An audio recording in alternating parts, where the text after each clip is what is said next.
Halo guys, selamat malam. Assalamualaikum warahmatullahi wabarakatuh. Jumpa lagi dengan saya Dika. Masih tetap dengan channel mancing tentunya. Kali ini saya akan melakukan sedikit pembahasan ya tentang bagaimana sambungan root. Untuk sambungan root ultralight ini kebanyakan dan setidaknya sedikit menjadi polemik buat teman-teman semua yang baru beli. Mengapa sambungannya masih tersisa? Ini adalah salah satu sedikit banyaknya yang akan kita ulas hari ini. Pada dasarnya sambungan yang tersisa itu adalah salah satu bentuk sambungan spigot joint root ya. Jadi pada dasarnya dua buah blank disok dengan satu shock blank yang ke dalam, dan hanya ada satu sisi yang terbesar yang dilemnya itu aja. Jadi pasti akan menimbulkan sisa di satu sisi yang bagian untuk memasukkan ya. Oke guys, kita akan mengulas tuntasnya. Untuk teman-teman yang baru gabung, jangan lupa subscribe, like, dan komen, nyalakan juga tanda loncengnya. Ikuti terus keseruannya. Ayo rek mancing, mantap nih. Halo guys, selamat malam. Kali ini saya akan sedikit berbagi ya tentang joran terbaru yang mempunyai model sambungan spigot joint root ya. Sedikit ada intermezzo ya. Saya akan memberikan beberapa jenis sambungan joran ya. Setahu saya sambungan joran yang saya ketahui ada tiga tipe. Yang pertama part in, jadi yang jantan itu sebagai top dan betinnya sebagai butt ya. Jadi yang jantannya ini top, betina yang butt. Yang kedua ada yang part over ya.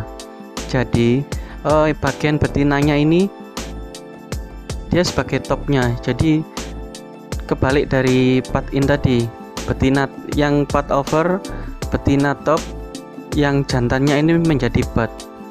Dan yang akan segera kita ulas ini adalah spigot ya. Spigot, sambungan model spigot ini adalah dua blank di join, yang di butt joinnya dan di bagian topnya disok dengan satu ruas blank kisaran 10 atau 15 cm.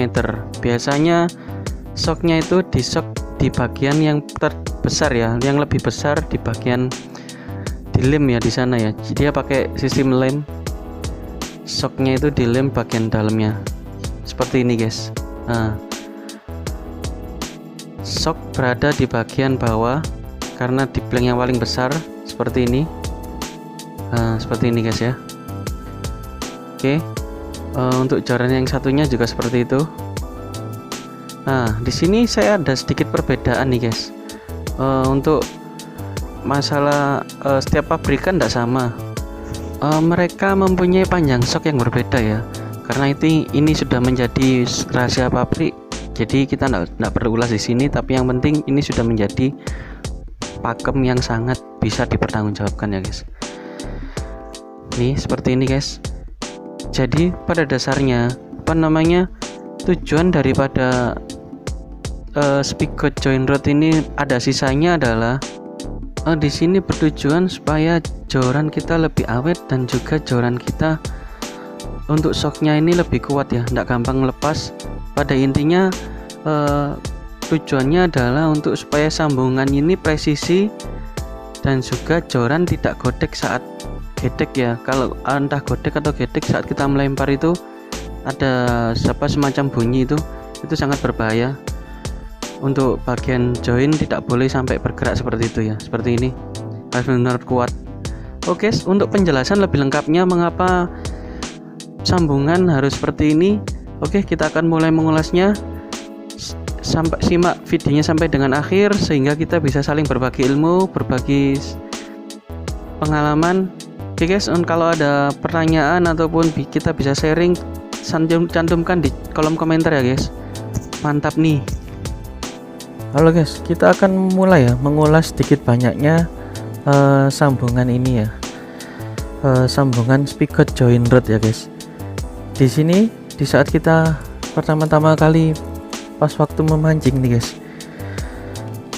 Kita anggap saja lah kita kondisi saat ini mancing di set water ya. Pada saat kita sudah mengeset pancing seperti ini, setiap sambungan ini kan ada 4 ruas. Yang saya jadikan contoh ini satu ruas saja. Ruas pertama dan kedua ya. Nah, ini di sini setelah posisi di saat kita memancing, saat kondisi di set di saltwater ya, kita pada saat memancing di saltwater, di setiap ini pas kita memancing di saltwater, air akan masuk di celah-celah sambungan karbon ini. Dia akan masuk ke dalam pipa-pipa kapiler terkecil di sini ya. Di sini pasti ada celah-celahnya seperti macam pori-pori, tapi bukan pori-pori. Dia adalah pipa kapiler yang terkecil pada saat ini. Dia akan masuk ke dalam sini ya. Nah, di saat dia masuk ke dalam pipa-pipa terkecil ini akan menyebabkan sambungan akan terisi air nih. Dan di saat air laut ya dimaksud ya, air laut masuk ke dalam sambungan ini akan terjadi reaksi kimia ya guys. Dan dimana ini kan adalah karena bahan joran kita terbuat dari karbon. Dan di sini kita tahu semua bahwa karbon merupakan penghantar panas dan listrik, sehingga air laut di saat masuk akan timbul reaksi kimia panas ya. Nah, di saat terjadi panas pada di sini namanya juga air laut ya, salt water. Air terjadi saat kena panas, air menguap, airnya hilang, tinggal garam. Nah, itulah butiran-butiran garam ini yang akan menjadi masalah kedepannya. Butiran garam akan memenuhi semua sambungan pipa-pipa kapiler terkecil di dalam. Jadi dia di saat itu akan menjadi satu kesatuan di dalam karbon-karbon di sini ya guys. Ada dua kemungkinan. Setelah kondisi seperti itu, joran biasanya akan susah untuk dilepas nih. Paling sangat susah karena kondisi di dalam sini itu sudah terlumuri reaksi kimia air laut menjadi garam di sini. Susah biasanya dilepas. Nah, untuk melepasnya biasanya kita menggunakan karet ban ataupun karet-karet gurita yang lain. Saya ada pembahasan di video Speak Good Joyrun cara melepasnya dan juga cara membuat bila sambungan ini terasa sudah lodok lagi. Oke, di situ sambungan akan tersisa ya air garamnya di sini. Saat kita melepas terjadi gesekan, pasti akan mempengaruhi ini. Akan lama kelamaan akan aus. Jadinya sisa garam akan memadati setiap sambungan pori-pori ini di sini. Sambungan terkecil akan masuk garam akan masuk ke dalam sini ya. Pipa-pipa kapiler terkecil, serat-serat karbon terkecil. Ini pada saat kita melepas ini akan keluar gesekan-gesekan seperti ini. Di saat kita melepas akan terjadi gesekan, dan lama kelamaan join rod ini yang tersisa, spigot ini, dia akan setelah terjadi banyak gesekan, dia kan ini lama kelamaan akan aus ya. Lama kelamaan nanti akan maju, tapi secara tidak signifikan langsung tiba-tiba maju, itu enggak, seiring dengan waktu. Karena kita kan pas waktu karena banyak gesekan saat kita masukin seperti ini. Nah, seperti ini sudah pas. Nanti saat kita kita saat melakukan lempar ini akan terlepas. Kalau kita masukkan lagi, kita lebih kuat lagi, ini akan lebih maju lagi. Terjadi banyak gesekan. Di sini aus, ini semakin termakan oleh gesekan. Karena banyak benda-benda yang masuk ke dalam sini seperti air garam, debu-debu, kotoran masuk ke dalam sini, banyak gesekan. Karena kita kurang pas, kita akan memajukan seperti ini ya. Ini akan maju, lama kelamaan seiring dengan waktu akan maju ya guys.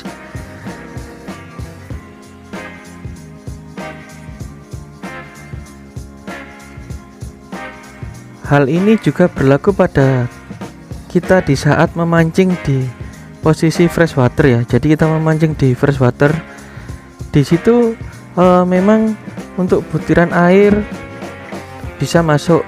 Dan ini saya membahas kemungkinan lainnya ya, seperti debu-debu yang terjadi di saat kita memancing di jalanan ataupun di tempat-tempat yang terik, butiran pasir, butiran debu, kotoran-kotoran yang masuk di celah-celah sambungan.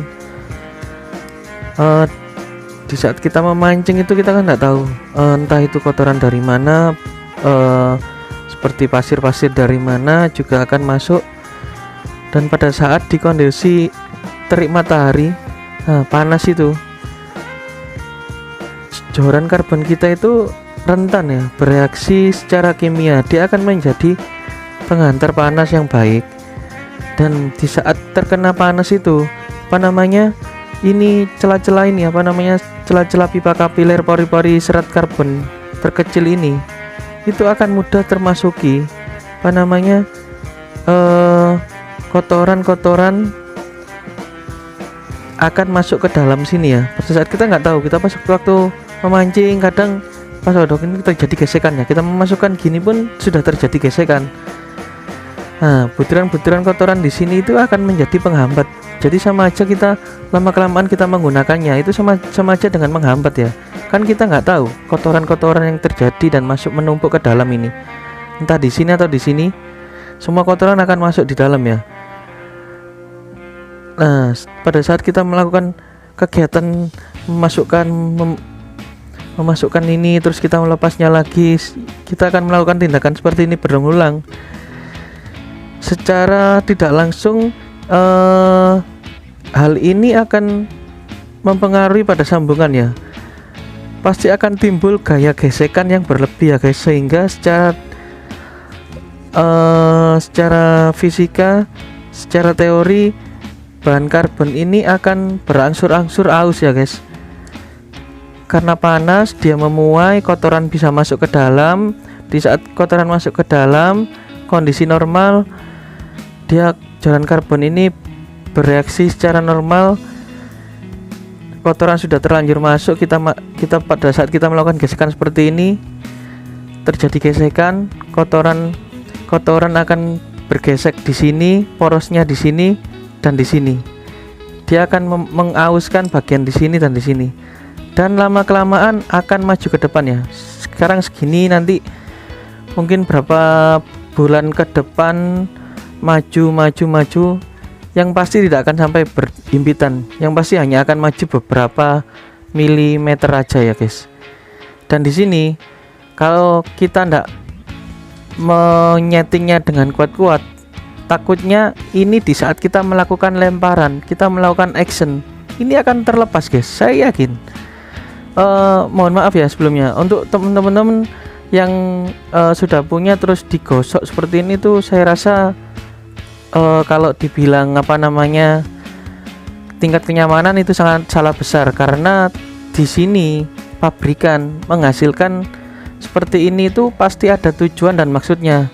Sedikit banyaknya seperti yang saya jelaskan, mungkin masih banyak faktor-faktor lain yang mempengaruhi daripada reaksi-reaksi yang ditimbulkan pada saat kita melakukan memancing ya. Demikian sedikit banyaknya yang bisa saya bagikan, semoga bermanfaat bagi teman-teman semua ya. Yang pasti ingat buat teman-teman semua, jangan digosok karena ini sangat berbahaya. Kalau kita gosok ini akan maju ke depan, terus di saat kita pas, iya kan? Dan terjadi di saat kita mancing yang seperti saya jelaskan tadi, banyak reaksi-reaksi kimia. Yang ada joran kita masuk ke sini, nanti pas saat kita banyak terjadi gesekan, lama-kelamaan dia akan dull. Bisa kita masukkan seperti ini, kita lepas lagi. Kita saat memancing kita mudah terlepas, dan yang terjadi akan terjadi kerusakan ya. Blank ini akan rusak, saya yakin pasti akan rusak. Ini jangan sampai digosok sampai dengan pas ini. Memang penampilannya enggak seberapa kurang menarik ya, tapi ini demi kebaikan ya, demi kenyamanan teman-teman semua. Nih, saya yakin teman-teman mengerti dan bisa menerima penjelasan dari saya. Di sini saya tidak bermaksud untuk menggurui, ini sedikit ilmu dan pengalaman yang saya terima. Alangkah baiknya setiap pengalaman itu kita bagi ke sesama semua orang ya. Oke guys, demikian penjelasan dari saya. Oke guys, jangan lupa ya untuk teman-teman yang baru bergabung, jangan lupa subscribe, like, dan komen, nyalakan juga tanda loncengnya. Semoga teman-teman semua video-video saya bermanfaat buat teman-teman. Kita di sini saya tidak maksud untuk menggurui, Di sini kita sama-sama belajar dan di sini kita sama-sama saling sharing, bertukar pikiran. Oke guys, demikian penjelasannya. Semoga bisa teman-teman berguna bagi teman-teman, bermanfaat bagi teman-teman semua. Saya harap sedikit banyaknya bisa membantu lah buat teman-teman semua. Bila ada pertanyaan, tolong teman-teman dicantumkan di kolom komentar. Saya Dika sangat-sangat mengucapkan terima kasih banyak sudah mau menyaksikan video ini sampai dengan akhir. Saya Dika mau pamit undur diri. Terima kasih ya guys, sampai jumpa di trip-trip dan tips selanjutnya. Ayo rek mancing, mantap nih. Terima kasih banyak teman-teman.